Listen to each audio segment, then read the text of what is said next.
Iyak ako. Di ko kaya. Sobrang thankful ako kasi naiintindihan niya yung values na meron kami. Na kahit masyadong makaluma, ayun. Ang kasal hindi lang yung ngayon, but what will happen next? What will happen after this? How you live out your vows day to day in your concrete, loving, experientiable action. Maraming bagay akong ipinagpapasalamat. Simula sa pamilya, sa kaibigan. Pero nung time na sinabi mo na itry natin, baka mag-work yung sa atin, hindi ko alam pero hindi ako natakot. At isa yun sa sobrang ipinagpapasalamat ko kay Papa Jesus.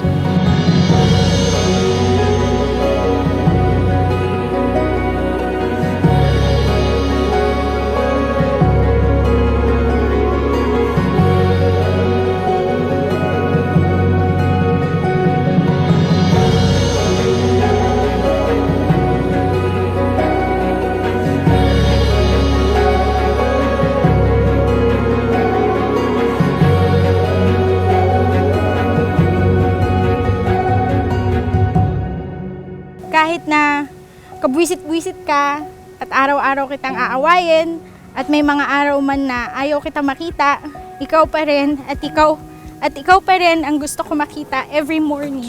Hindi mo na ako kailangang ihatid ng bahay.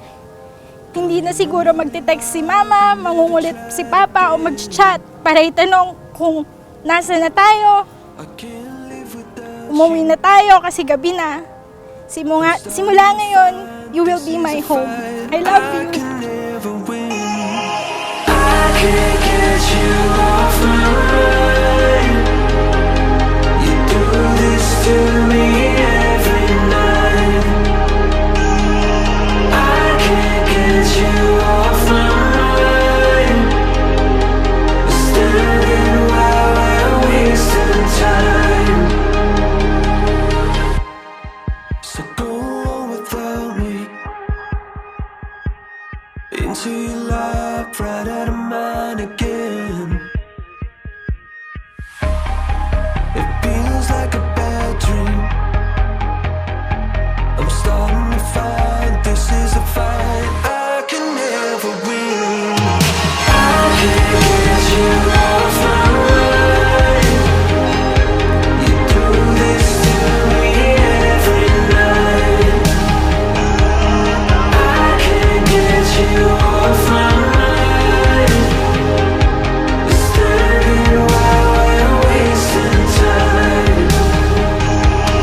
Wait, let me know. I get myself all tangled up. Wait, I need us.